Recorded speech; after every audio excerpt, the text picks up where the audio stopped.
What's going on, guys? This is Gainz Gaming. Today we are talking about the new update coming to Rise of Kingdoms in the next couple of weeks called Tides of War. Now, this is not yet announced in game yet in our system mail. However, they did upload it on the official global Rise of Kingdoms page. So we are going to be diving into this today in this video. So this is the Tides of War update. You can see this came out today, this morning actually. We can see right here that they are planning to update Tides of War on November 14th. So that is in exactly 1 week from the time of this recording. And so we are going to be diving into what exactly is going on in this patch note. And this is a big one. So stay tuned for this video. So first of all, we have the Thanksgiving event series. Now, this is going to be basically just our traditional holiday event. So we can see we have a Thanksgiving feast. This is going to be, probably an alliance-based event where you are stuffing the turkey and leveling up your alliance turkey to receive rewards. Typically, you have like 10 stages of rewards that are going to give you gems, currency, and all that kind of stuff for, a better shop. A cordial invitation, take part in Thanksgiving feast with your alliance. Once again, upgrading your Thanksgiving feast. Esmeralda's Prayer is coming back. This will be that Wheel of Fortune basically with Esmeralda. Sometimes you can get pretty lucky on it, but usually you're going to get wrecked. So that'll be interesting to see. Esmeralda's Collection. Try your luck to win some of Esmeralda's riches.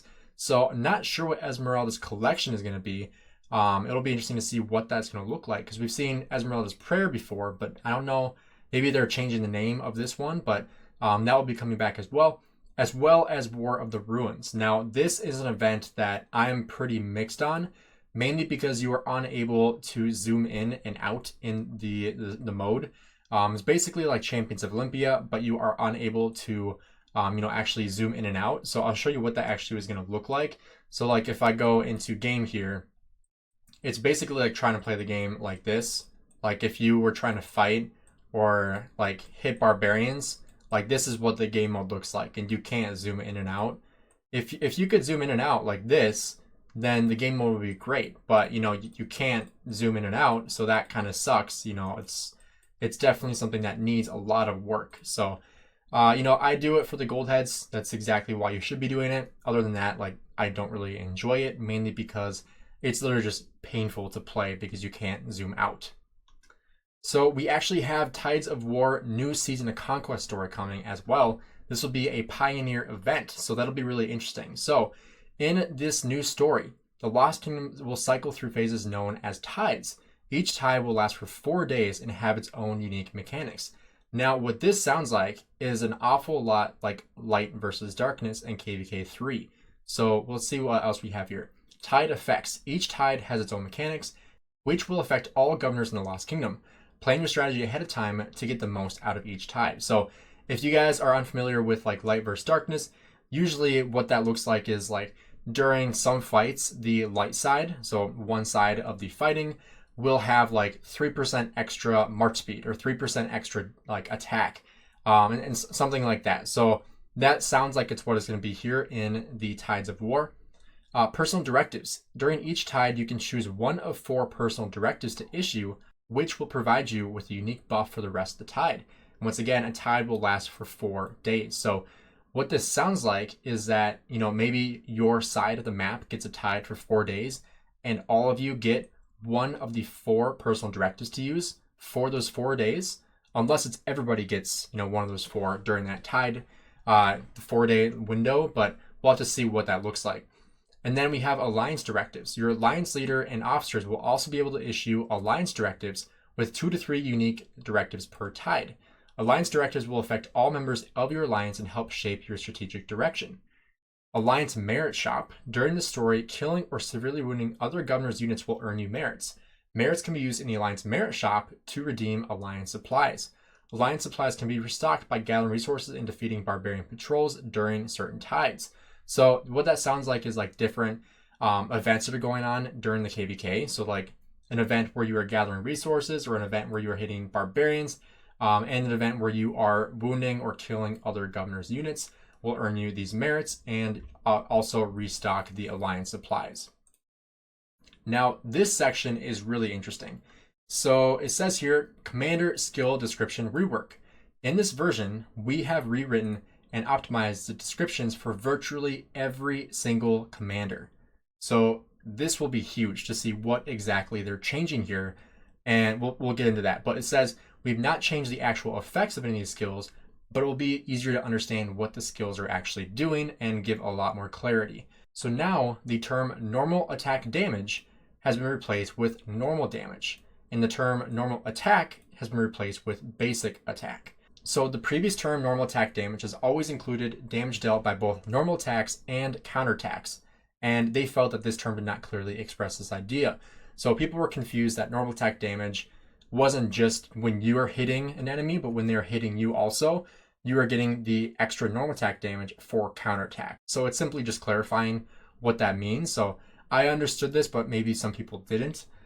For all commander skills, we have worked to eliminate ambiguities, more clearly define targets, scopes, improve readability, and unify optimized terminology. I think one hard thing with this is just the translation when it comes to the skills, because when leaks come out, and obviously we can't cover leaks on YouTube, otherwise we can get in trouble. But when leaks do come out, a lot of times there are, translation issues from, Chinese to English or any other language to English, where it just does not translate correctly, and it completely changes the meaning of the skill of what we understand in English versus what it actually means in Chinese. So this includes things like clarifying skill conditions, triggers, and more clearly stating cooldown times and durations, also with breaking skills into more readable chunks. So just easier to read, which is really, really nice.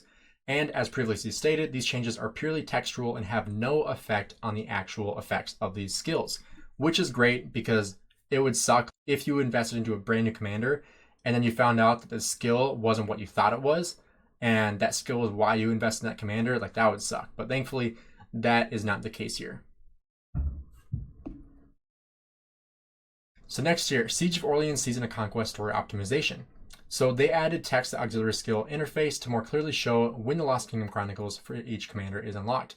I think this is good. When we played Siege of Orleans, it was kind of confusing when things were unlocked and things when you weren't able to use things. So it'll be nice when they actually say, if it says 20 days until you can use this one, that'd be really, really nice.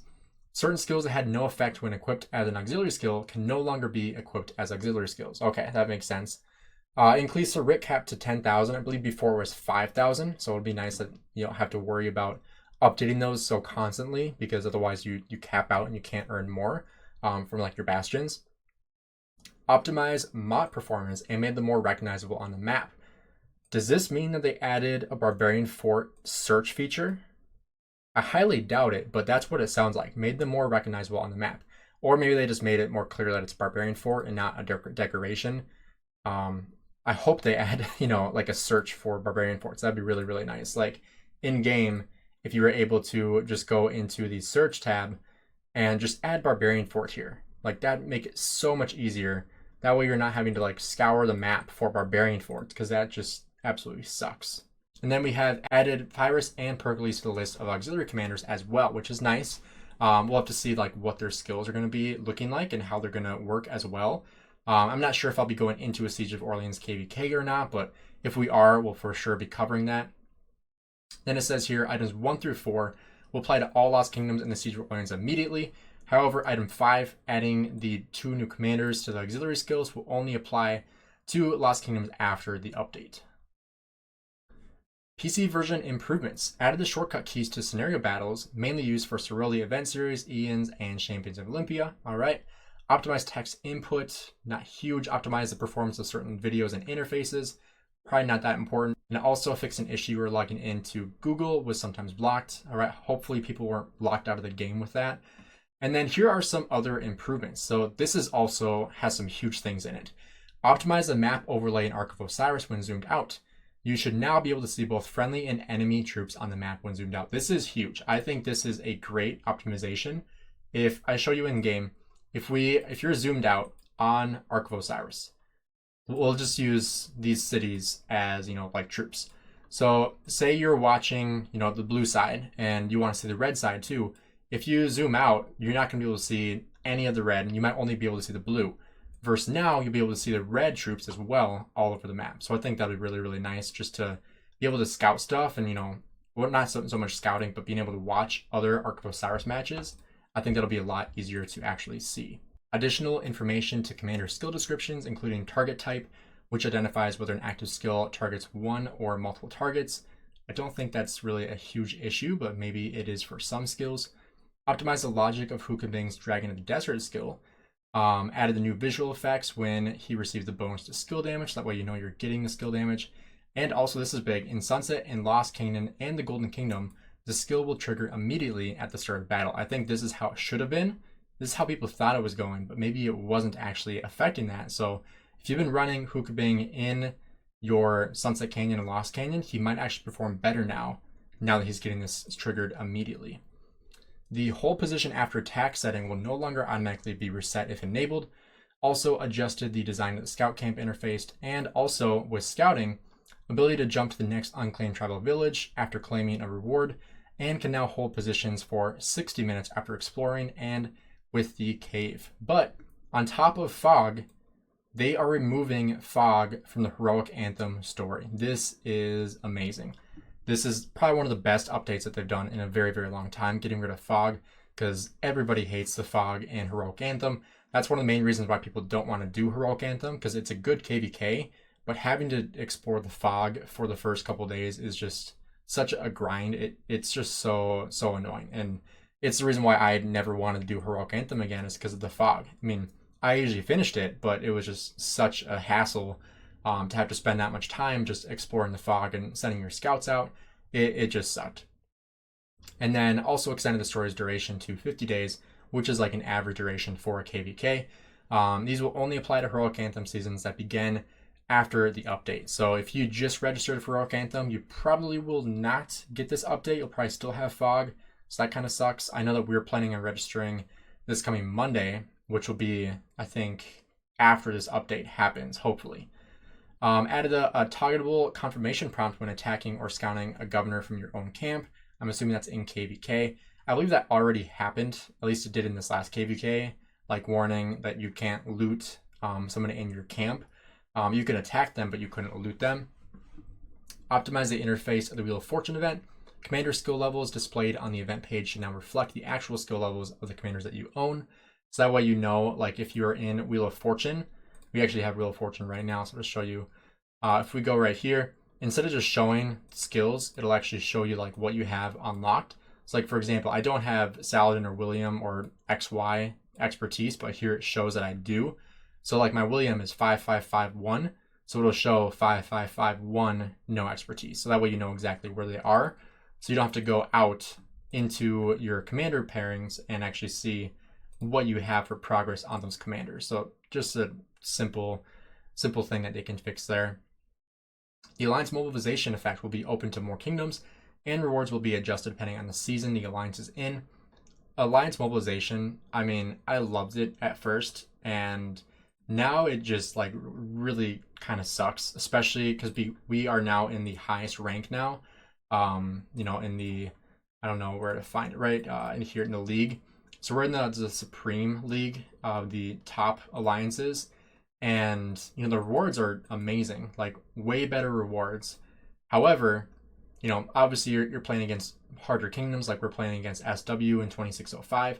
But on top of that, like the different quests that we have, if you don't accept like a gathering quest immediately, then it just sucks, because like probably 60 to 70% are buying gems, so spending money, spending tons of speed ups, training tons of power, or yeah, basically spending is like the biggest thing.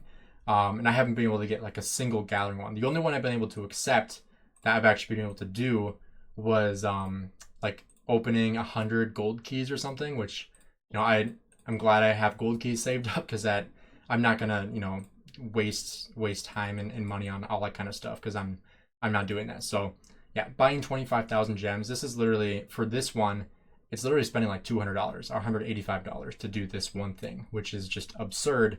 This is even an option. I really don't understand that. So if you're in a lower rank, it's almost better, because you are probably going to get easier things to actually complete and probably get higher rank as well. So something to take into consideration with Alliance mobilization. The cooldown for accepting migrants for your kingdom has reduced to 30 seconds from a minute, which is nice. Most people aren't taking a ton of migrants anyway, but that 1 minute time frame was kind of annoying anyway. Adjusted the order for the reward buff in either the Crusade, Season of Conquest event. The 5th and 6th buffs have switched places. So I believe that was like AP recovery and research speed, I believe. So I might be switching those around. I might be wrong on that, so don't quote me, but I believe that's what those two are. And then this is cool too. The Olympia token shop will be opened for a limited time, so you can spend any unused Olympia tokens. I believe I already spent all mine down, but some people didn't realize that the shop was closing. Like they didn't read that or they didn't hear about it. And they have tons of unused Olympia tokens that they didn't spend and didn't get refunded. So they just have those sitting in their bag and they can't use them. So they'll be opening that up. So if you have any unused Olympia tokens, make sure you take advantage of that when they open up that shop. But let me know what you guys think about this patch in the comments below. I think it's a really good update. There's really nothing here that I don't like. I think the new KVK format sounds interesting. I think it's very similar to the KVK 3 format with light versus darkness. Taking away the fog in Heroic Anthem is huge. That's a huge update, huge win. Overall, I think this is very, very solid. We'll have Thanksgiving events coming here soon. Doesn't look like we'll have a 7K gem event, unfortunately, but should have some decent rewards here in the Thanksgiving event series. So let me know what you guys think in the comments below. This update will land on November 14th, 2023. So it's about a week now. So make sure you guys stay tuned for that. Have a great rest of your day.